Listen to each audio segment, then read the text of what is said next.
Oh my goodness. Welcome to the Jim Acosta Show. Beto O'Rourke is with us. Beto, I have no idea what we just showed to our viewers there, but I think the team is having some fun here with the new open for the show. But thanks for coming back on the show. Really appreciate it. Happy to be here. That was over the top. That was over the top. There's a little guitar solo there, I think, and everything. I typically open the show by saying it's another day that ends in Y and Donald Trump's assault on American democracy. I'm sure you've seen this, Beto, that he is doubling down on this call for Republicans to federalize the elections in this country, take over the elections, which would be a violation of the Constitution. And this comes a week after the FBI raided that election center in Fulton County, Georgia. I want to talk about immigration and Minneapolis and all of that in a moment. But I mean, I just want to know what your thoughts are. I mean, because it seems to me the closer we get to the midterms, the more this talk is going to ratchet up and the more a threat it seems to our democracy itself. He's done us the favor of telling us exactly what he's going to do in these midterm elections. There is no way that he is going to sit back and allow people to freely and fairly decide the outcome of these contests. And the more clear it becomes to him and those around him that he is so deeply unpopular and the GOP agenda has been so destructive to our economy, to people's personal lives. You know, the face of this administration is the cruelty on the streets of Minneapolis, is U.S. citizens being executed in the face and in the back on the streets of the cities in which they live for no crime other than observing federal agents who've invaded their hometowns. It is 5-year-old children in ICE detention, or those who've been detained in my hometown of El Paso who have been killed while in custody. It turns out that the people of this country do not like this stuff, and they're not going to vote for the president's party and allow him to remain in power. Hence the attempt to gerrymander 5 seats in my home state of Texas, hence the executive order to attempt to abolish vote by mail, hence this admission publicly in broad daylight that he wants to nationalize the election so that he can control the outcome. And you mentioned Fulton County, Atlanta, Georgia.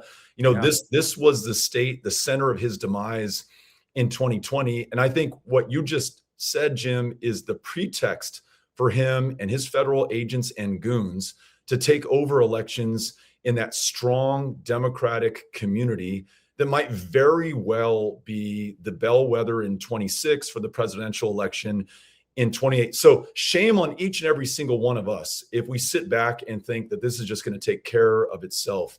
We have to win so overwhelmingly in November of 2026. Our candidates have to just absolutely swamp their Republican counterparts, as Taylor Ramett did Saturday night in that special election in Tarrant County, Fort Worth, Texas, where there was a 31-point swing in that election, such that the American people will have no doubt about the outcome of these elections. And so that, and I mean this with all sincerity, when Donald Trump orders that National Guardsman to seize the voting machines on November 3rd, 2026, that Guardsman will refuse that illegal order and know that the American people will stand with him and ensure that we have free and fair elections in this country once again, because this guy will stop at nothing to hold on to power. Yeah, I think you're absolutely right. And I mean, and we should note your organization, it's powered by people. You've been on college campuses getting students registered to vote. That's a very important project that's underway in Texas. And I think we're seeing it all across the country. And I think he's very worried about this blue tsunami that may be coming in the fall. And he's trying to stop it any way he can. And the way that we just saw the other day, they swept into the election headquarters in Fulton County. Kash Patel, I guess, was asked about this on Fox, and he referred to the FBI agents who conducted this raid as his troops. Let's play a little bit of that. I just want to play this. There. Sure. The one thing I think that many, if not every FBI agent and personnel and law enforcement across the country love about this president is that he backs them. He backs the blue, he gives them resources, and he's always congratulatory of their efforts. And so to hear from the commander-in-chief for my troops on the ground there was a pretty cool thing. And we were pleased to hear the president come in and say, thank you for what you're doing. That is maybe unusual from prior administrations, but I take it every chance I get. Yeah, and Patel is talking about how, I guess, Tulsi Gabbard, the director of national intelligence, literally put Trump on the phone with the FBI agents who did this raid. And then Kash Patel's calling them his troops on the ground. Your thoughts on that? Yeah, I mean, there's a lot that's telling in those comments. Yeah. First, Kash Patel saying that Donald Trump backs the blue. This is a president who pardoned each and every single rioter and insurrectionist from the 6th of January, 2021, including those who caused the deaths of Capitol police officers. So there is nothing true about what he's saying, but there is something that we can glean from this use of the term troops. I mean, this is the preview of martial law in America, where federal agents, not just on the streets of Minneapolis in the month of January, continuing into February, but federal agents, federal law enforcement, including FBI, and again, potentially a National Guard, going into American cities, those predominantly represented by Democratic mayors or members of Congress or governors, and interfering with the due process of our elections, terrorizing our fellow Americans, and depriving us of our constitutional rights. They've already done this, okay? So it's not, this isn't like, some dystopian fantasy that I'm spinning for you right now. This is just a reflection of reality today. And it's also a continuation of the promise that the president made on the campaign trail in 2024. He told us, I will be a dictator on day one. He told us, you just have to vote in this election and you'll never have to vote in an election again. And he's mused openly with other world leaders who administer their countries through dictatorial powers that he envies them and that he'd love to do that here. He joked with Zelensky that, Zelensky doesn't have to stand for re-election because his country is literally at war with one of the major superpowers on the planet, and their constitution allows them to suspend elections while that's taking place. Trump says, so if I go to war, I get to do the same. Is it a coincidence that we have this buildup, this armada, as he calls it, right off the coast of Iran? Is it a coincidence that he took us to war in Venezuela? Probably not. These are the conditions that he wants to exploit, again, in order to hold on to power illegally, unconstitutionally, and without the will of the American people behind him. Yeah, it's so true. And Steve Bannon is out there saying that that they should put ICE agents at polling places this fall. I mean, it's totally nuts. And I do think we should talk about immigration, Minneapolis, ICE. I mean, you come from El Paso. You represented Congress from there, and I just wanted to get your thoughts on what we've been seeing unfolding, because you and I haven't spoken in a little while. I mean, there's the killing of Renee Good. There's the killing of Alex Preddy. Just today, I guess Trump said, well, we're going to have a softer touch from now on. Okay, he's saying that after 2 U.S. citizens were murdered in cold blood in the streets of Minneapolis. And now Tom Homan is saying they're going to start pulling people out of Minneapolis. But the damage is done. This is our sense of decency in the way our government treats its citizens has just been shattered, it seems to me. Yeah, and let's not forget Liam Conejo, who was 5 years old, detained by ICE, sent to another city in another state, a detention facility in my home state of Texas, and really only from public pressure by people like you, by people like Joaquin Castro, the congressman from South Texas and San Antonio, were the American people able to win his release. Let's not forget about Geraldo Lunas, who was killed in ICE detention in my hometown of El Paso just this past month. He's the third person to die in ICE custody in just the last 50 days in El Paso. This is the $1.2 billion ICE detention facility that was built under this administration. Jim, you know this, your viewers may not, but in that so-called big, beautiful bill, there is a plus up of $45 billion for ICE detention, not for ICE officers, not for equipment, not for patrol cars, for new ICE detention capacity. We have record low crossings at our southern border, the lowest in recorded history. We have record high deportations in American cities. So we must ask ourselves, what is all this new detention capacity for, especially since we already have record high levels of detention capacity that's been built by Republican and Democratic presidents alike. I think it is for the naturalized U.S. citizens. I think it's for the Liam Conejos in our families and in our communities. I think it is for those that the president deems un-American, the socialists, the Democrats. We know that poem that followed from the Holocaust. They came after the trade union members, and because I wasn't one of them, I didn't say anything. And next it was a socialist, but I wasn't a socialist, so I didn't speak up. Then it was the Jews, but I'm not Jewish, so I didn't feel like I had to stand up and be counted. And finally, when they came for me, there was no one left to say a thing. That's exactly the program of this administration right now. But here's the positive end to this story, I hope, and we're seeing the beginning of it right now.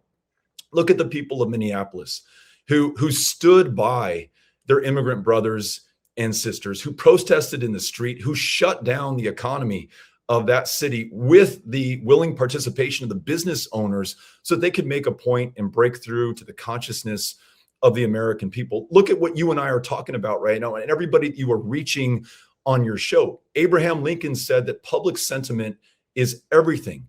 Without it, nothing can succeed, but with it, nothing can fail. And I think public sentiment is on our side, and increasingly we're seeing it demonstrated in the streets, in elections like the one that we just had in North Texas on Saturday.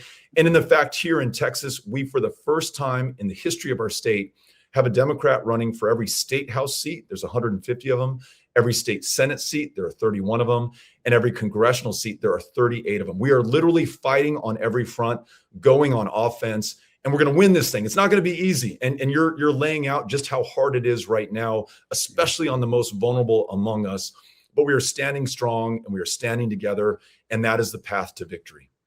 Yeah, and I'm really glad, Beto, that you brought up the detention centers, because I think this is an issue that a lot of Americans aren't aware of, or they're just becoming aware of it, that there may be an ICE detention center coming to a community near them.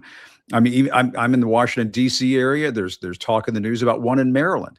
And Maryland is such a blue state, you would think there's just no way there would be an ICE detention facility in Maryland. But it sounds as though the federal government has just purchased the warehouse to put ICE detention detainees, prisoners, behind bars. And that includes kids like little Liam, I mean, families. And I just kind of wonder what's going to stop this. It just seems they are steamrolling over lawmakers from the Capitol on down. Well, I think it's going to be all of us who stop them. I'll give you an example. Yeah. I mentioned that $1.2 billion ICE detention facility. It's called the East Montana Complex in El Paso. And again, 3 deaths there in just the last 50 days.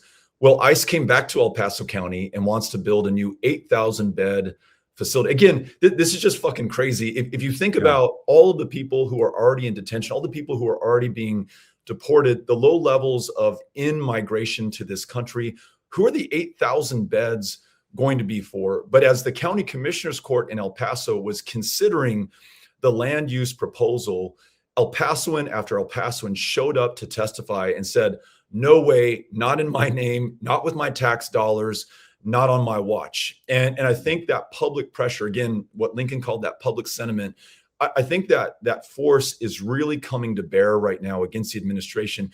I mean, Jim, how often have we seen Donald Trump retreat and backtrack? I mean, he is always overly confident. He never apologizes.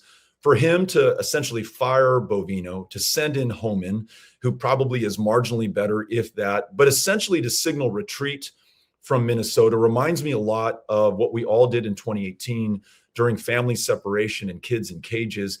He withdrew that executive order. It was called the zero tolerance policy or something like that. He withdrew it, one of the rare times that he withdrew an executive order. And he didn't do it because of elections. He didn't do it because he wanted to be the nice guy. He didn't do it because the courts ordered him to. He did it because it was so unpopular that he could no longer withstand the pressure. So we've got to keep this up.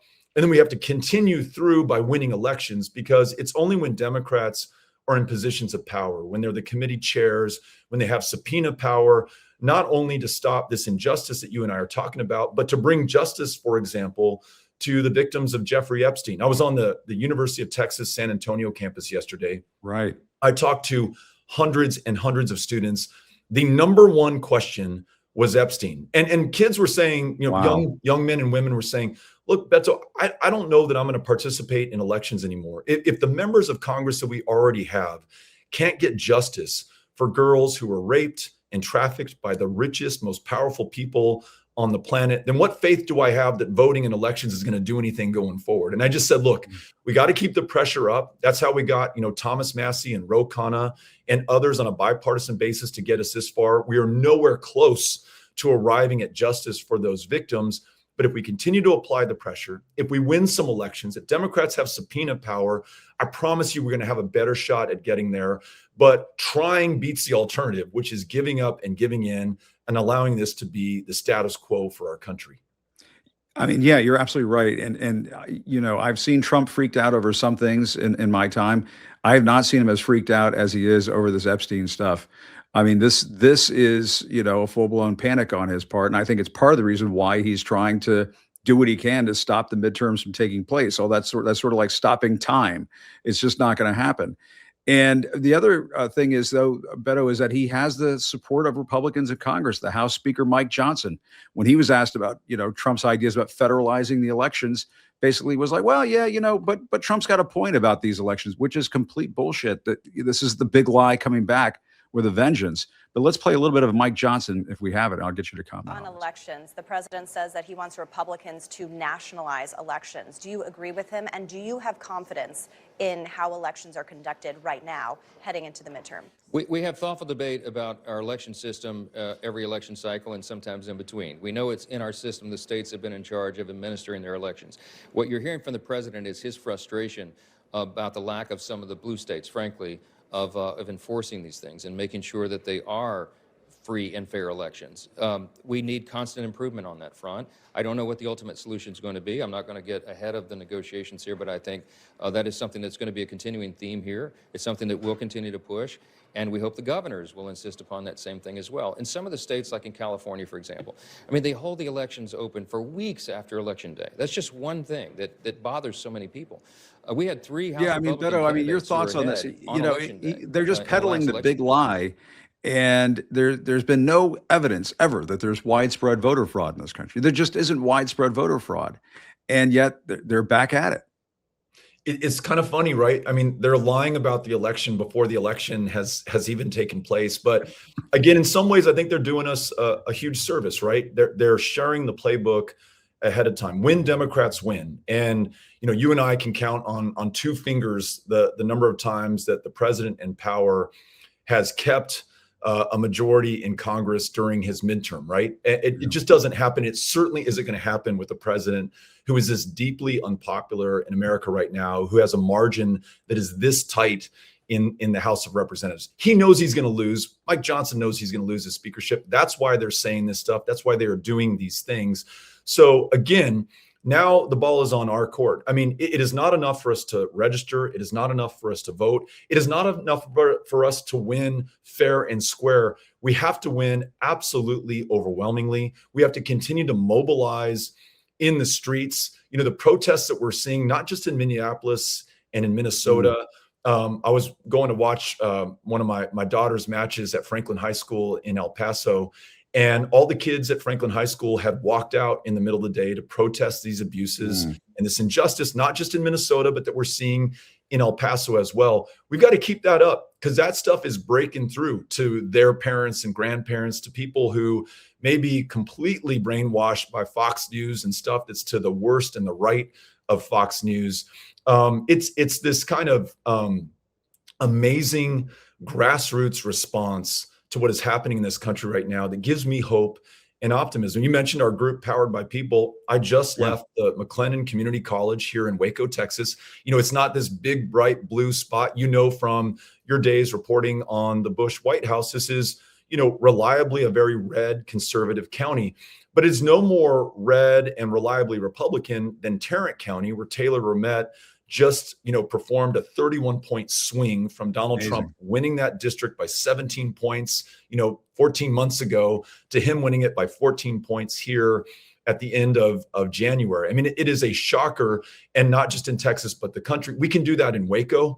We can do that in the panhandle of Texas. We can do it in East Texas, and we can win back South Texas as well. And what gives me hope is that I'm here with all of these organizers and volunteers who are giving of their time to meet complete strangers, get them registered, and then stay in touch with them to help them make the decision to turn out and vote in these critically important elections. So we all have to do the work right now. Do everything you can with what you have, wherever you are, every single day between now and November 3rd. And then after we win in November 3rd, we have to continue to press the advantage, because you just played the clip from Mike Johnson. You're going to have the same clip on November 4th. He's going to say, you know what? There's some irregularities in California. There's no way that Democrat won that district that includes Waco, Texas. We're going to go send the FBI, the troops, Kash Patel's troops in to go investigate. So let's be prepared for that, right? And let's make sure there's so much overwhelming popular pressure to support those who lawfully and legitimately win these elections, that there is no contest about it at the end of the day. We have that majority, a check on Trump's crimes, his corruption, and real prospects of free and fair elections in 2028. That's what's on the line right now. Yeah. And finally, before I let you go, I mean, in your state of Texas, you know, they followed Trump's lead and his orders to redistrict, redraw the congressional maps there. And then California did the same thing. And lo and behold, today, the Supreme Court is now saying they're going to allow California to use this new voter-approved congressional map. I'm just reading from the AP story on this, that is favorable to Democrats in this year's elections. And of course, the state Republicans in the Trump administration tried to stop it. But it seems to me, and this is, I think, in line with what you've been saying, is that for folks to get down in the dumps about this, you're getting down in the dumps too early, because it seems as though this Texas thing is backfiring on Donald Trump. Is it not? Trump is weak. Yeah. I mean, we saw the weakness in that Saturday special election in Texas. We see the weakness in his failed arguments before the Supreme Court. We see the weakness of his strategy of trying to gerrymander 5 seats in Texas, only to be met by not just the governor of California, but the voters of California, by popular demand. They met fire with fire. We see the Commonwealth of Virginia stepping in right now to anticipate what Ron DeSantis might do in Florida. So absolutely, this guy is weak. He is on the ropes. He understands how precarious his position is, and that's why he's lashing out the way that he is. That's why he's threatening to nationalize or federalize elections. That is why we have to press the attack, press our advantage. We have momentum at our back, and let's use it for all that it is worth so that we win political power and stop this craziness, this chaos, this cruelty that defines our country under Donald Trump. And will I get in any trouble here if I ask who you're backing in that Senate race in Texas? I love them both. And it looks like the Democratic primary electorate in Texas does as well. I think they're tied 38% apiece. They each have their strengths. My hope is that whoever wins has the full backing of the other candidate, because they complement each other so well. And I'm really confident, Jim, that this is our best chance since 2018, when we came so close to knocking out Ted Cruz, to have a Democrat represent Texas in the U.S. Senate. And I don't have to tell you, but to remind your viewers, if we do that, it's very likely the 51st vote for Democrats in the Senate. John Ossoff, I believe, is going to hold Georgia. I hope that Sherrod Brown will pick Ohio back up again. We have every right to expect to win Michigan. You know, Susan Collins, I think, is in a very tough position in a state that Kamala Harris won in 2024. So Texas is the 51st vote. I mean, this really, the balance of power really hinges on what happens in this election. And thank God we have 2 world-class generational talents who are running to represent us right now. Yeah, it's too bad they couldn't run it as a ticket or something. I mean, that would certainly unify things. But Beto O'Rourke, great to have you on as always. Really appreciate you doing this and catching up with us. And best of luck in all your voter registration efforts out there. I think that's a big deal, and it's one of those sleeper issues that maybe the other side doesn't exactly anticipate at this point. So thanks a lot. Really appreciate it. Thanks for having me on, Jim. All right, good to see you again. That's Beto O'Rourke. And you know, this is exactly what it's all about. It's about people power at this point, and I think we're starting to see that all around the country. It's why Donald Trump is terrified, and he's lashing out at reporters and screaming at people and trying to knock down, you know, the part of the White House and the Kennedy Center and everything else. Let's bring somebody who's worked pretty closely with Donald Trump over the years, Ty Cobb, former White House lawyer Ty Cobb.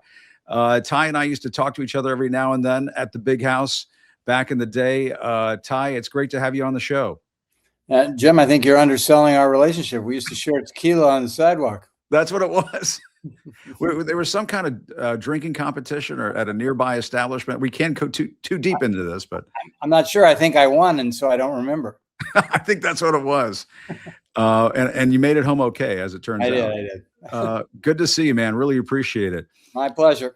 What do you think about all of this stuff that we're hearing from Trump lately about federalizing elections?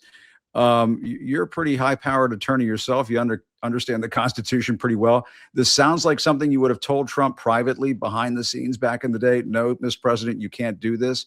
He doesn't seem to have as many of those people around him anymore. So now he just blurts this stuff out loud. But what's your sense of all this? So I don't think he's talking about this by accident, just like he's not talking about, a third term by accident. I think all of these are, part of the Stephen Miller, Stephen Vaught playbook that they've been executing on brilliantly and effectively in their attempt to dismantle all the safeguards in the Constitution and among our institutions. People have, it's to Beto's point, frankly, that ties in perfectly to this, which is, what are those 8,000 beds for? Yes, we have a lot of people who are here, contrary to the law. Doesn't make them criminals. They're being deported, not in massive numbers as people suspect, but they're being detained and will soon be deported. And then what happens to those? Are those, they're not going to be concentration camps a la Auschwitz or anything like that. But who are they for? And particularly when you see this administration cracking down on dissent in a way that is, un-American. One of the problems we have in the press, I think, these days is, they talk about Trump's conduct as though it's somehow part of a continuum. It's not part of a continuum. It is a, demented, narcissistic rupture in our society. And so when he talks about federalizing the elections, which frankly is one of the things that when the framers built the architecture that would govern us for the last 250 years, they were decidedly opposed to, and made the Constitution clear that elections were the sole province of the states. When he talks about that, it really is, just one more step to dismantle, our constitutional system and a step on the path to tyranny. So I think it's very discouraging. And Creepy Caroline in the White House, says, well, he was joking, but he wasn't joking. No. And this is to sensitize people and to develop, support. Like Mike Johnson fell in lockstep today with the quote that you just mentioned. He's full of crap. The United States elections, are among the, most well-run in the world. They're not the best in the world, but they are among them. And, there's just no fraud. Even, Lindsey Graham is under oath in Georgia in the case that he had to testify in, making it plain that, everybody in the world told Trump that he had lost. Lindsey Graham told Trump that he lost. Bill Barr, right, after examining, the many, many claims that Trump wanted him to look at, came to him and said publicly, he said to Trump, and then publicly said, there is no fraud. Right. So we know that Trump knew he lost. This is all a fantasy. This is all about rewriting history, and why we let him get away with it, why the Smithsonian has been whitewashed, why we have these plaques in the White House denigrating former presidents, why we have memes of, Trump and his fighter pilot plane defecating on the protesters from No King's days, why we have the meme of Obama being arrested on his knees in the Oval Office, all the diminution of, everything that was once dignified and sacred about America. That's on purpose. That's not accidental. That's not whimsical. This is all on purpose. But Ty, it sounds as though you are concerned that he is not well. Oh, he's not well. Look, I was very clear when my friend Joe Biden was, shaking hands with the air and struggling to find the door to get off stage. And, finally the whole country saw what, I'd seen for a couple of years, after the debate, that he was not well, that he was not capable of leading the country. And Trump is worse. You cannot do those screeds that he did for the G7 or the things that he had said about, Greenland, the things he says about Venezuela, the things he says about, his predecessors, Obama, Biden. It's just insane, the things that he says. And I think the story needs to be, how extreme this is, not, isn't this, a standard deviation from the norm? It's not. This is so far out of bounds. People have to deal with it. It's dangerous. Very dangerous. Yeah. And look, I mean, look at the damage. We have allies, allies that have been our allies for 100 years, through wars, blood, and treasure, who will not share intelligence with us because of the war crimes that Trump has committed. Right. They won't share intelligence with us because they're afraid that it goes from Trump to Putin. We are in a place we have never seen before, and we need to navigate out of it as quickly as possible, or we're going down. And one of my theories, and feel free to poke as many holes in it as you like, is that when you were there, when John Kelly was there, when there were some other grown-ups in the room there, that folks would talk him out of saying some of these things in public and doing some of these things in public and discouraging him from, doing the craziest stuff that would pop in his head. And now he just doesn't have any of those people around him. It's all sycophants. The cabinet is even more sycophantic than the first time around. And so now he just goes out there and he just says this stuff and does this stuff, like knocking down half the White House and saying he's going to close the Kennedy Center and so on. Yeah. Or is it just that he's worse than before? So it's a combination. I can't take any credit. General Kelly, he deserves a lot of credit. I don't think history, I'm not sure history can do him justice for the sacrifice that he made and the time that he endured and the service that he provided in restraining Trump. But Trump at that time was still learning the levers of government. And now between Miller and Vogt, they have through Project 2025 and other designs, sort of handed him a list of instructions, and he's executing on it. It's now a situation where he just does what he wants. He believes he's all powerful. He just does what he wants, and they facilitate that to humor him, to get him to achieve their, at least in Miller's case, sort of cruel racist policies, and in Vogt's case, the assimilation of all the power that can be done within the presidency, as opposed to Congress, which of course has been neutered by its cowardice and as typified by Mike Johnson, and the courts, which the courts are actually doing quite well. Mm-hmm. The problem is, they can't catch up.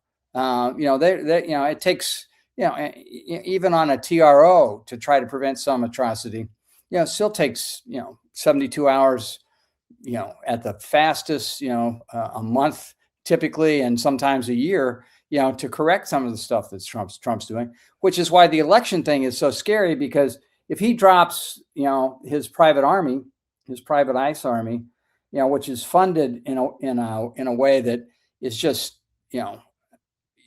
nobody can look at the amount of money that ICE has been allocated and not understand that this is just his secret police force. This is the Stasi. This is the Gestapo. This is intended, to be what it's becoming. A group of unqualified, goons, thugs. Yeah. In many cases, white supremacists. It's not fair to the ICE officers who actually joined ICE to serve the country. But their numbers are diminishing, while the thug quotient is skyrocketing. But look at the murderers that we have. I mean, all the murderers just in the Minnesota cases, they're all well trained, very experienced, veterans, and they're still killing people. So we're in a lot of trouble. Yeah. And Ty, you mentioned the detention centers. That is something that's been on my mind. How worrisome is the detention center thing that seems to be taking shape? We're seeing these things being planned for communities all around the country. It doesn't matter if you live in a red state or a blue state. They're talking about building them in Maryland and Virginia, and I mean, just about anywhere you can think of. It's not just far remote places in Texas. And it seems as though here's one in Maryland that's outside of Hagerstown. In this case, the federal government actually just bought the building. It sounds as though, right, from local reports. And how unconstitutional and illegal is this stuff? Is it legal? I think the constitutionality of it is probably not an obstacle. I mean, the federal government can acquire property. And in this case, they didn't do so by, caveat emptor or adverse possession or anything. They actually made a purchase. So that's probably lawful, but the housing, the people that they house there, it's not lawful. The judge in Texas on Saturday with his opinion, brilliant opinion, probably the kind of thing that ideally will be taught in civics classes, if we ever teach civics classes again, a generation from now, where he made it very plain that every grievance that that the founders had against King George, is Trump's guilty of. And in using Thomas Jefferson's words at the time of the Declaration of Independence to highlight the difference between what America was supposed to be and what Trump is turning it into. I think the judiciary is getting good at that. Hopefully that'll help educate people, but people need to wake up to the damage. And I do think on the reporting side, the damage needs to be emphasized more than more than the actions, because the actions, while scary and dramatic and newsworthy, people need to keep up with that. But a cumulative assessment of the damage that's been done to the country really should accompany each of those things. Just like, this was my beef with Tom Homans. I mean, great. Tom Homan was on, TV today and, obviously didn't take questions, but had he, somebody should have just said, every time he's on and takes questions, somebody should say, where's the $50,000 you took in a bag? Right. And they don't. It's unreal. It's unreal. And I'm right there with you. If I were in that room, I would be asking that. So I got to figure out a way to find Tom Homan walking around DC or something, because it's incredible that, they pull Greg Bovino out, who is dressed like a Nazi. He's walking around dressed like people will say, oh, you shouldn't say Nazi. That's what it looks like. That's what he looks like. And then they put in Tom Homan, somebody who's been reportedly caught on some kind of audio or videotape accepting a $50,000 bribe. I mean, those are the allegations in the reporting. Yeah. Caught on both. Yeah. And apparently has no explanation. He was on Meet the Press and said he didn't want to talk about it. Well, actually, so his stock response is, I did nothing wrong. Well, I don't think so. I mean, nobody takes $50,000 in a bag, as a good deed. Right. And usually there's a paper trail or a check or something. So you mentioned the Nazi comparisons. I think that's a very difficult cultural issue. I think it's very, particularly for people of the Jewish faith, that is very sensitive, because it diminishes in some way the atrocity. But at the same time, if you're looking for a historical parallel, where a group of people, became the functional equivalent of a party and then purposely dismantled the country and then reassimilated the power for evil, that's what's going on here. So I agree that, we need a better term. We need a better, way to get that message out. But authoritarianism doesn't seem to capture it in the way that Nazis do. So I think that's why you hear that term more. But this is a very purposeful authoritarian remaking of a country that people thought was immune to remaking, and it's being remade. Yeah. And I guess, Ty, do you have hope that the courts will be there? I mean, you indicated earlier that you think the judges have done a good job in a lot of cases. My concern is at the Supreme Court. It's been a while since you and I have had a chance to really shoot the breeze, but the Supreme Court, I mean, they put in place that immunity decision. And to me, a lot of what we're dealing with right now, you could argue, and I'm no expert, I'm no legal here, but that some of this flows from that decision, that it emboldened him. So I think it emboldened him and his advisors. I don't think there's any doubt about that. But I think they generally misunderstand it. The immunity decision is misrepresented on both sides, I'm afraid. The left, condemns the court because they say they gave Trump absolute immunity. The right, praises the court because they say, they unleashed the president. The reality is, the immunity decision, went too far, but it shouldn't have been a complete surprise, because since 1973, it's been pretty clear if a president is immune from, civil liability for official acts, it's very hard to make him criminally liable for official acts, just, because that means every time that,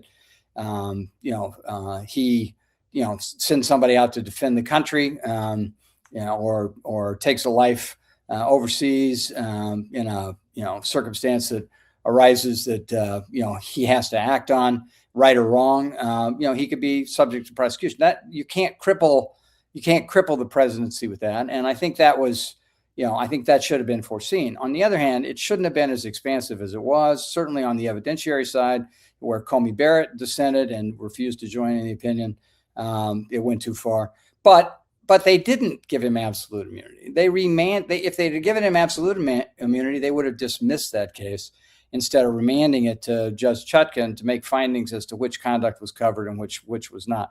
So I think it's wrong. I mean, yes, I do think Trump's been emboldened by it. Yes, I think that's part and parcel of why they think they can get away with this. But I think they're wrong. I think that'll be refined to the extent it ever gets back up there and we ever have a president that's as evil as Trump again, or perhaps in connection with something he does soon, it may get back up there. But so yes, I agree it's a problem. But with regard to the Supreme Court, I don't think people should give up on the Supreme Court. Look what they did today. You just reported. Yeah, that's right, in California. In one sentence, they said California can redistrict to their heart's content because of in connection with the issue of can the president nationalize the elections? It's because of the Constitution. The Constitution gives the state great leeway to dictate the terms of their elections. Very interesting. Well, Ty, this was a long time in coming. Really appreciate the conversation. I hope we can do it again. And please stay in touch. Thanks for your candor today. It's greatly appreciated. Well, Jim, I respect what you're doing. I really cheer you on because you're doing great service for the country and getting this information out. I appreciate it. And thanks to you for doing that too. All right, buddy. Good to see you, Ty. Thanks a lot. We'll do tequila again soon. All right. See you. Sounds good. All right. See you. That's Ty Cobb. And listen, folks, I mean, I think Ty is a perfect example of why it is important to have people like Olivia Troy and Miles Taylor and folks who served in that first administration to come on and speak their mind. And as you can hear from Ty, I mean, you can hear there's almost pain in his voice in watching what we're seeing unfold in this country right now in terms of how far Donald Trump is willing to go to push things in order to stay in power, to act like a dictator. And it seems to me that he's willing to go as far as any president has ever gone before. But there are democracy warriors, there are democracy defenders who have been stepping into the breach and stepping forth to come to the aid of this democracy. One of those folks is my friend Harry Dunn, who is here right now. There's Harry right there. And is that a Harry Dunn for Congress sweatshirt right there? Is that what I'm seeing? Yeah, man. Yeah, it is. Luckily, I had this from the last time that I ran.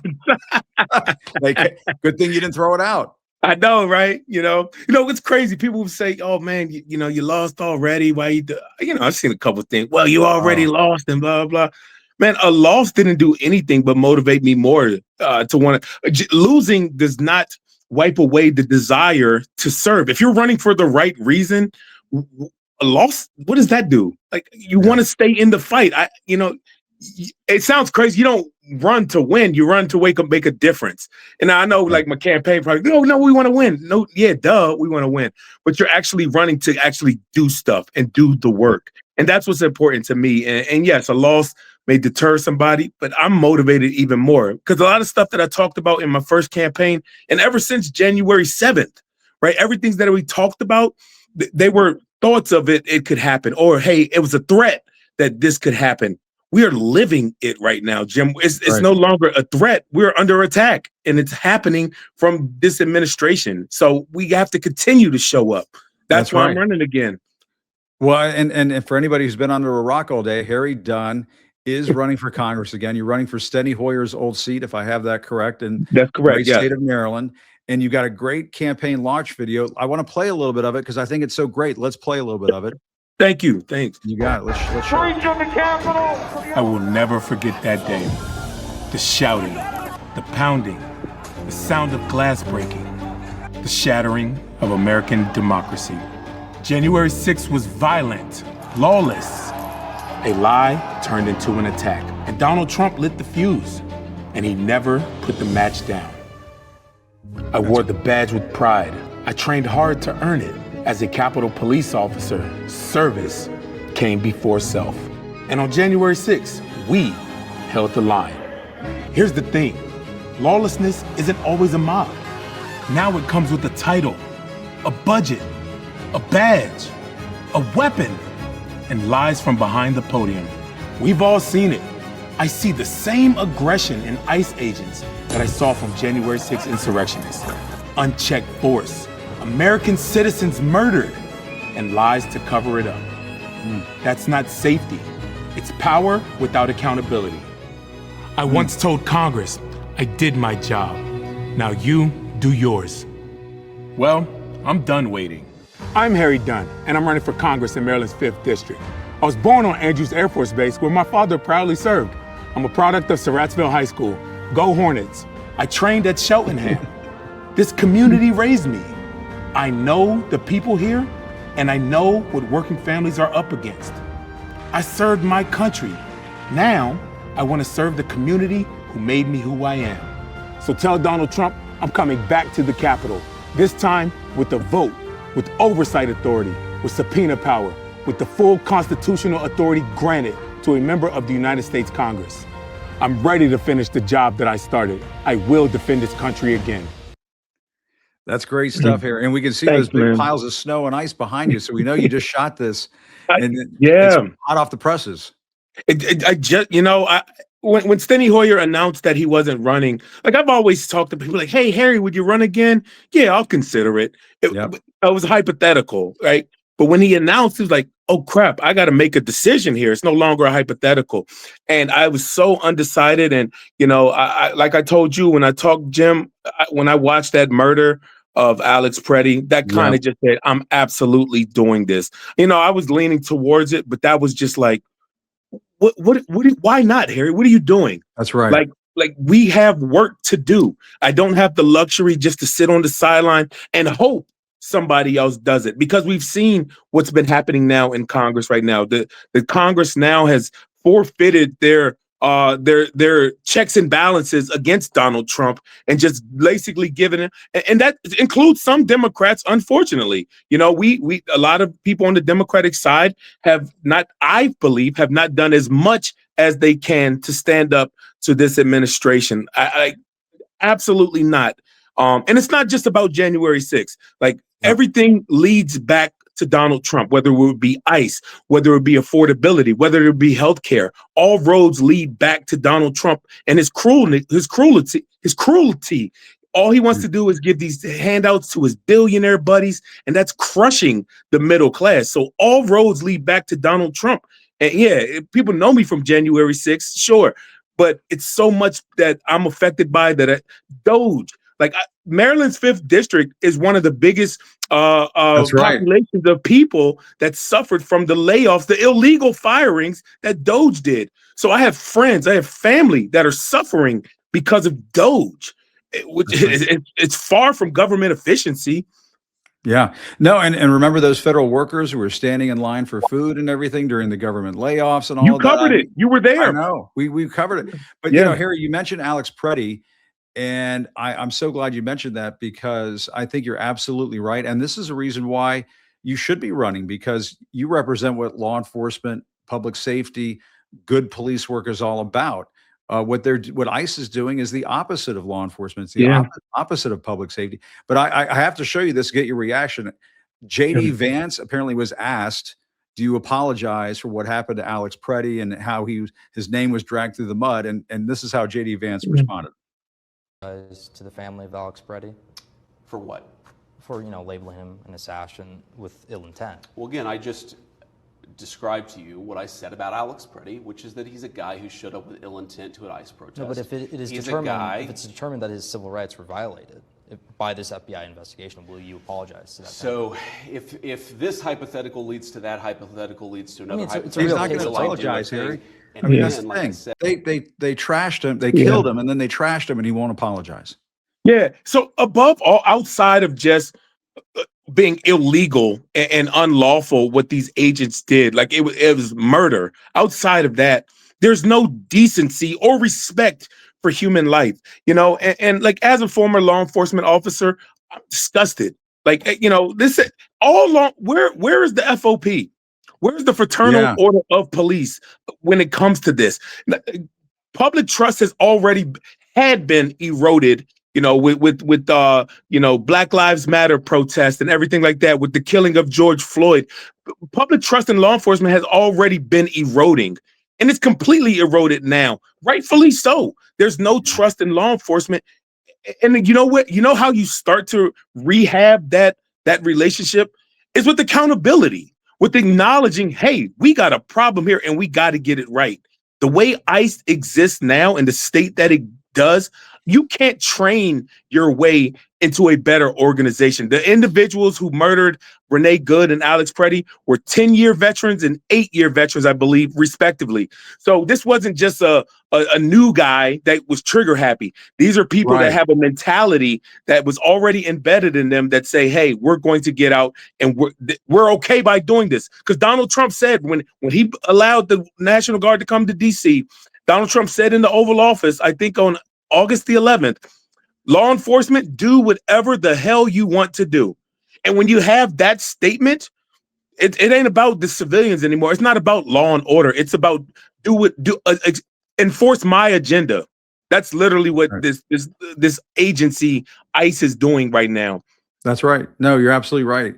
And Harry, if folks want to know more about the campaign, where should they go? What should they do? Yeah, Harry Dunn for MD, FOR or the number 4. It all redirects you to the same place. Harry Dunn for him. And listen, I'm going to apologize in advance because I absolutely abhor the text that come out and asking for donations. I get it. I am so sorry. Dude, I got 2 already to myself from me.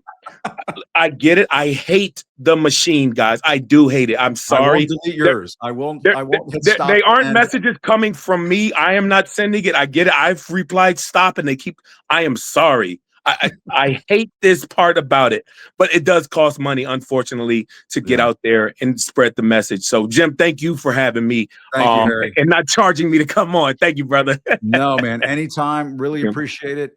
And best of luck, man. I'm rooting for you. And, I just think the world of you and the journey that you've been on, because I remember talking to you after Donald Trump got reelected and how upset you were and you were a little down.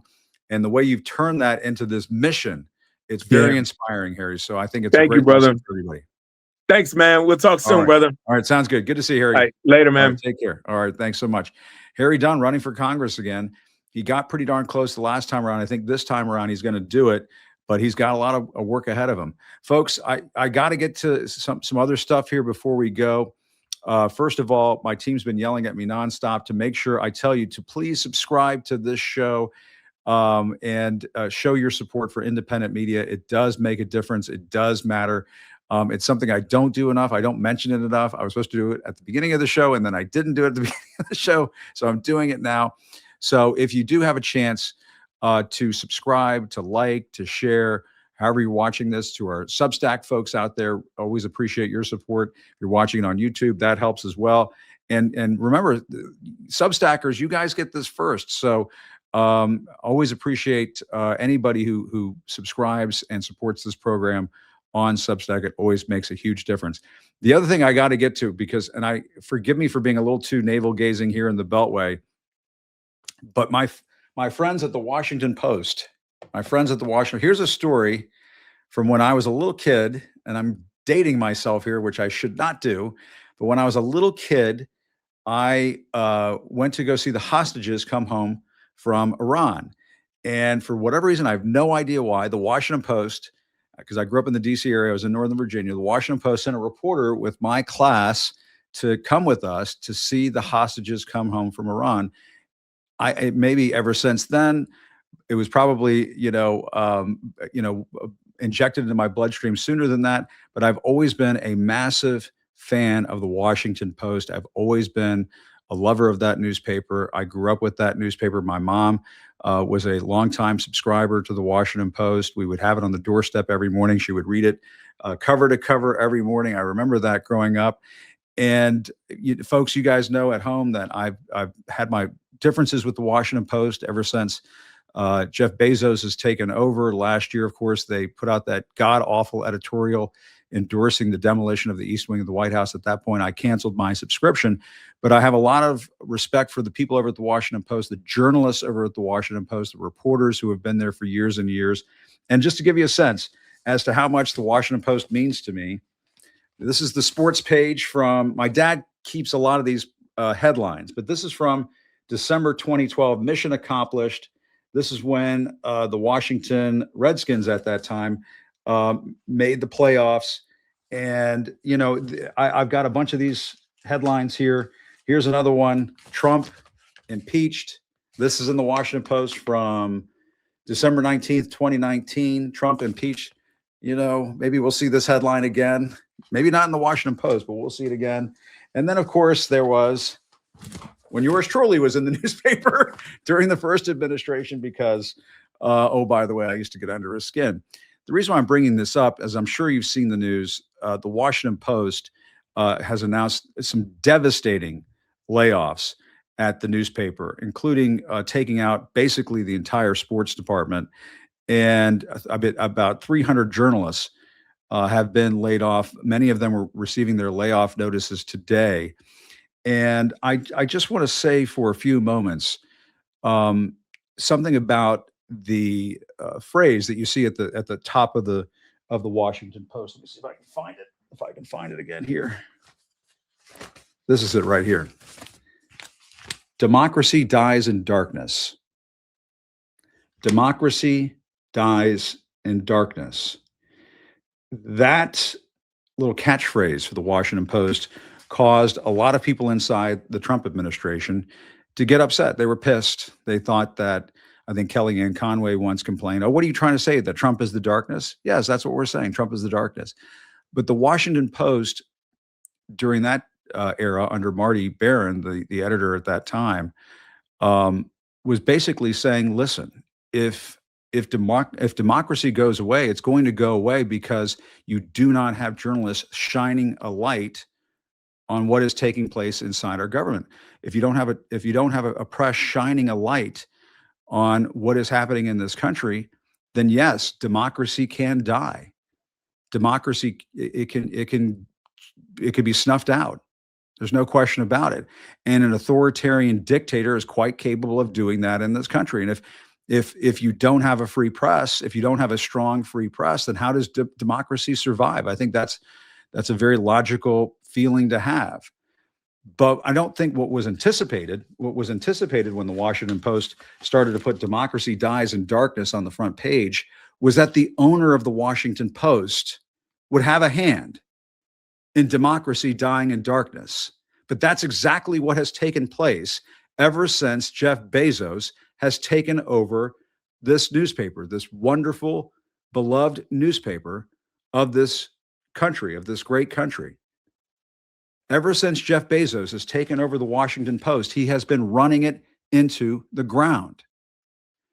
And it started with the layoffs and running out of town of very good journalists at just about every section of the newspaper. You have people like Carol Leonnig leaving. You have people like Ashley Parker leaving and Josh Dawsey leaving. Wonderful sports reporters, wonderful people in all sections of the newspaper, leaving that great newspaper. Eugene Robinson, the wonderful editorial writer, so many wonderful people who made up the Washington Post have left. The newspaper of Woodward and Bernstein, the newspaper that exposed the Watergate break-in, that newspaper is a shambles. It is falling to pieces before our very eyes as we speak. And it is an absolute travesty. And I feel very strongly about it because it is my hometown newspaper. It is the newspaper I grew up with. And I didn't grow up in some senator's house or ambassador's house or my parents, blue collar parents, but they felt very strongly that I should have a great newspaper growing up. And yes, I went to the sports section. I usually went to the sports section right away because I wanted to know how my Redskins were doing and how my Bullets were doing and how my Capitals were doing. That's all true. But I came to love all sections of that newspaper. And it just seems to me that what Jeff Bezos has done to the Washington Post typifies what is happening in media in this country. We have a media in this country, a corporate media in this country that is killing our democracy before our very eyes. They are working hand in hand with an authoritarian president, with a wannabe dictator, to snuff out our democracy in real time, doing damage to one of this country's great newspapers. Make no mistake, you are having a hand in destroying our democracy. You are having a hand in sending our democracy into darkness.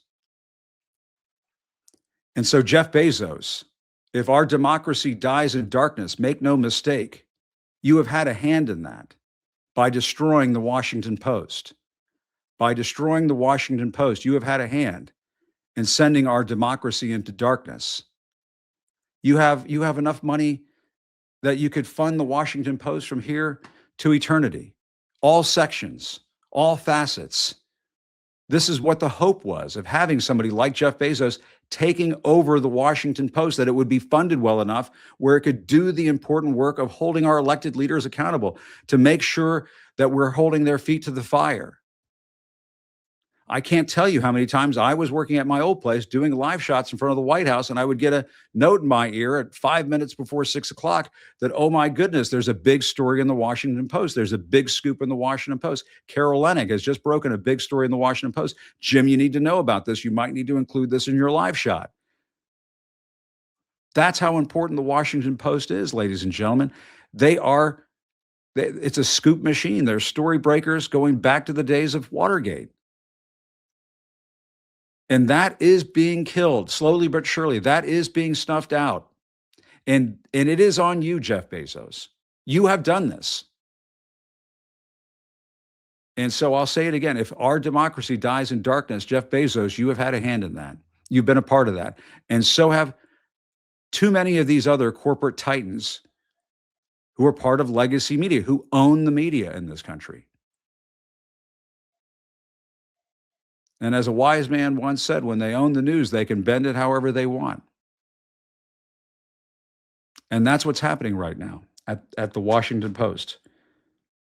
This wonderful newspaper, we don't really have it. We don't really use the newspaper like this anymore. We look at it on our phones and on our computers, but I miss these days. I want these days to come back. I want the Washington Post to come back from the dead, or the mostly dead, as it seems at this point. I don't want the Washington Post to die in darkness, ladies and gentlemen. When the Washington Post is in trouble, we're all in trouble. My thanks to Beto O'Rourke, my thanks to Ty Cobb, and my thanks to Harry Dunn. My thanks to all of you for watching. Please continue to subscribe and support the show and support the work we do. It does make a difference. Still reporting from Washington, I'm Jim Acosta. I'll see you next time.